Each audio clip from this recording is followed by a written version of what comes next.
ከተጋባን ሰሞን የነበረን ነገር ልዩ ነው። በቃ እንጠጋገብም ነበር። አሁን ግን ሁሉ ነገር ቀዝቅዟል። መዋደዳችንን ራሱ እጠራጠራለሁ ትለናለች አንድ እህታችን። ስለዚህ በዛሬው ቪዲዮ ፍቅር ይቀዘቅዛል ወይ?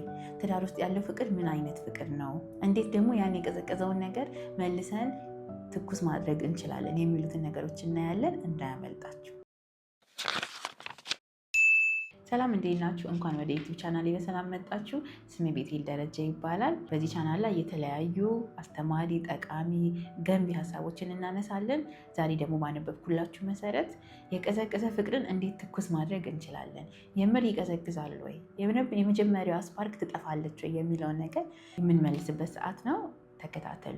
እንግዲህ የእህታችን ጥያቄ የአብዛኞቻችን ጥያቄ እንደሆነ እርግጠኛ ነኝ። ምክንያቱም እኔ ራሱ ፐርሰናሊ አጋጥሞኝ የነበረ ነገር ስለሆነ ነው። ለምሳሌ እኔ ከባለቤቴ ጋር ከተዋወቅን 12 ዓመት ሆኖናል። አሁን በትዳር ውስጥ ደግሞ 7 ዓመት እና ትዝ ይለኛል የተዋወቅን ሰሞን በቃ መጠጋገብ የሚባል ነገር የለም። የዩኒቨርሲቲ ተማሪዎች ሆነን የተዋወቅ ነው። አሁን ተለያይተን ደግሞ አሁን የሚሳረኩሽ ነው። እንደኔ ደግሞ በተለይ ረጅም ዓመት ዴት ካረጋችሁ በቃ ይሄኛው ስፓርኩ በቃ ሁሌም እንዳለ ነበር የሚሆነው።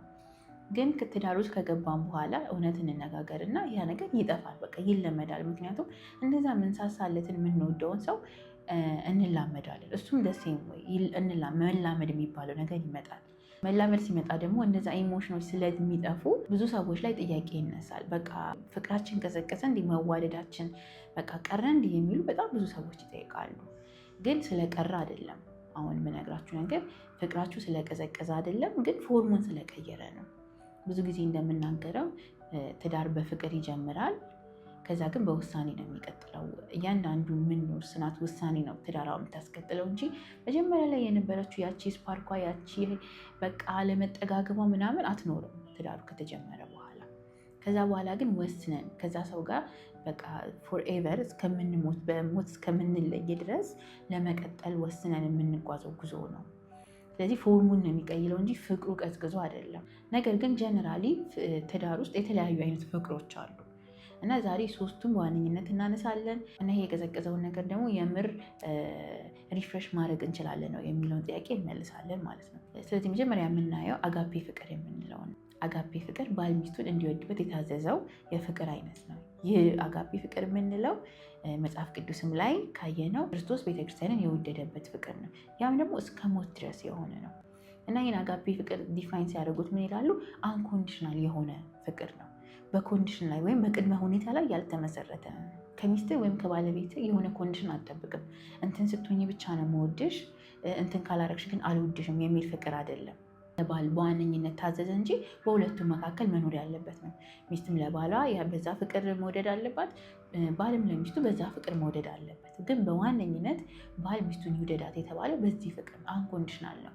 በተለይ ደግሞ ሴቶች ብዙ የምናሳልፈው ነገር ስላለ ፊዚካሊ ስለምንቀየር፣ ኢሞሽናሊ ስለምንቀየር፣ ኢቨን አስተሳሰቧ ቢቀየር ራሱ ኮንዲሽኖቹ ተቀየሩ ማለት ነው። ስለዚህ ኮንዲሽኖቹ ቢቀየሩ እንኳን እሱ ያንን ፍቅሩን መተው የለበትም ማለት ነው። እና የአጋፔ የምንለው ፍቅር ደግሞ ሳክሪፊሻል አለው፣ መስዋዕትነት የበዛው ነው።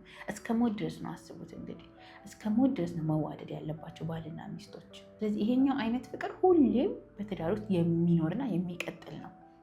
ሁለተኛው ደግሞ አይነት ፍቅር ምንድነው? ፊሊዮ ወይም ፍሬንድሺፕ ላቭ የምንለው ነው። በባልና ሚስቶች መካከል ይሄ ፊሊዮ የምንለውን ፍቅር መኖር አለበት። ባልና ሚስቶች ጓደኛሞች መሆን አለባቸው። ጊዜ አንድ ላይ ማሳለፍ አለባቸው። መሳሳቅ አለባቸው። መቀላለድ አለባቸው። እየወጡ መዝናናት አለባቸው። ልክ ከጓደኞቻችን ጋር እንደምናደርገው ሴቶችም ከሴት ጓደኞቻቸው ጋር፣ ወንዶችም ከወንድ ጓደኞቻቸው ጋር ወጥተው እንደሚያደርጉት ባልና ሚስትም ደግሞ እርስ በርስ ጊዜ ሰጥተው መቀላለድ፣ ፈን ማድረግ አለባቸው። ሙድ መያያዝ አለባቸው።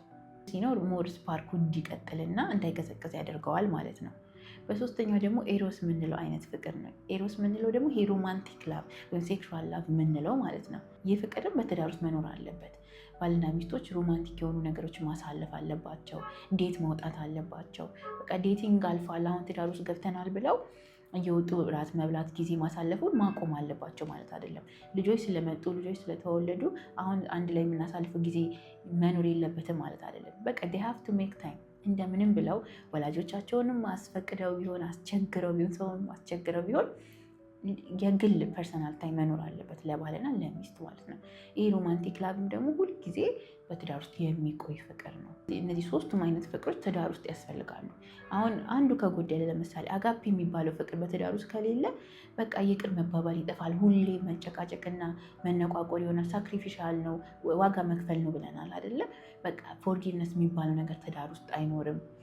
ፊሊዮ የሚባለው ደግሞ ከጠፋ ወይም የፍሬንድሺፕ ላቭ የምንለው ወይም የጓደኝነት ፍቅር ከጠፋ ደግሞ ላይፍ ሲሪየስ ነው። በቃ ሁሉ ነገር ሲሪየስ ነው። መብላት፣ መጠጣት፣ መተኛት ነው።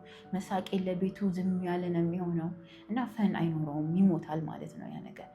ሮማንቲክ የምንለውም ነገር ከሌለ በቃ ቅድም እህቴ እንደጠየቀችው አይነት ጥያቄዎች ይህ ሰው ግን የምር ይወደኛል ወይስ ምንድነው? ዝም ብለን ስለተጋባ ልጆች እያሳደግን ነው አንድ ላይ የምንኖረው ወይስ የምር ይወደኛል የሚለው ጥያቄ ይነሳል። በነገራችን ላይ ምን ማድረግ እንችላለን?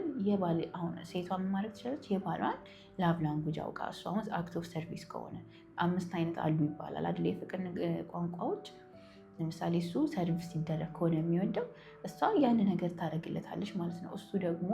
እሷ ደግሞ ስጦታ ከሆነ የምትወደው ስጦታ ሲሰጣት ደስ የሚላት ከሆነ ባልየው ደግሞ ስጦታ በመስጠት ፍቅሩን ይገልጻል ማለት ነው። ስለዚህ እነዚህም ሶስቱም የፍቅር አይነቶች ትዳራችን ላይ እንዳሉ ቼክ ማድረጋችን ለምን ይጠቅመናል?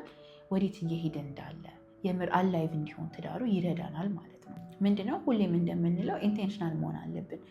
እንዴት ነው ካለ ልክ እንዳወራ ነው አውቀን ዴት ናይቶችን በመፍጠር ወጣ ብሎ የሆነ ሻይ ቡና ማኪያቶም ሊሆን ይችላል እኮ በነገራችን ላይ ግን በቃ የተለየ ከስራ ሀሳብ ውጭ ከልጆች ሀሳብ ውጭ ወይም ደግሞ ደስ ለሚላቸው ነገር ተገናኝተው ቁጭ ብሎ የሚያወሩበትን ኤንቫይሮንመንት መፍጠር እና በመጨረሻ ይህንን የቀዘቀዘውን ነገር ትኩስ ማድረግ እንችላለን ወይ ሲባል አዎ ይቻላል።